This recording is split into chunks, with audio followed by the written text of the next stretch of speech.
This is part 2 of our series, King Leopold's Ghost. We also post the full-length videos on our YouTube channel. King Leopold II had sold the world a beautiful lie. He had presented himself as a great philanthropist, a humanitarian king whose only desire was to bring light to the heart of Africa. Now, he needed the world's great powers to officially sign off on his grand crime. His stage would be the Berlin Conference of 1884. This was the peak of European colonial arrogance. The great powers of Europe gathered in Berlin to draw lines on a map of Africa, a continent most of them had never seen.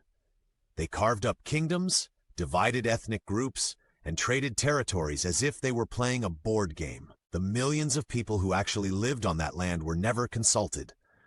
They were not considered human enough to have a say in their own destiny.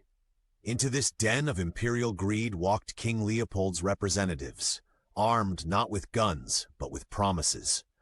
They lobbied every delegation relentlessly. To the Americans, they promised free trade and an open market for all. To the British, they promised to counter the influence of their rival France. To the French, they promised to counter the British. And to everyone, Leopold repeated his solemn, noble vow. He would be the one to finally crush the Arab slave trade and bring peace and civilization to the Congo.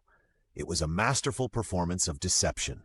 The great powers, eager to avoid a war among themselves over the resource-rich Congo basin, saw Leopold's international association as the perfect solution. They believed they were creating a neutral international free trade zone. They had no idea they were being played by a master manipulator. In 1885, they signed the final act. They officially recognized King Leopold II as the sovereign ruler of the Congo Free State. They had not given the land to the country of Belgium.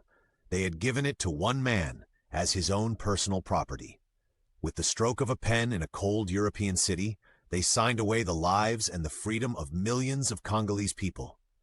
Leopold was now the sole owner of a territory 76 times the size of his own country.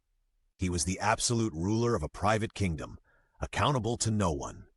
The humanitarian mask could now be put away.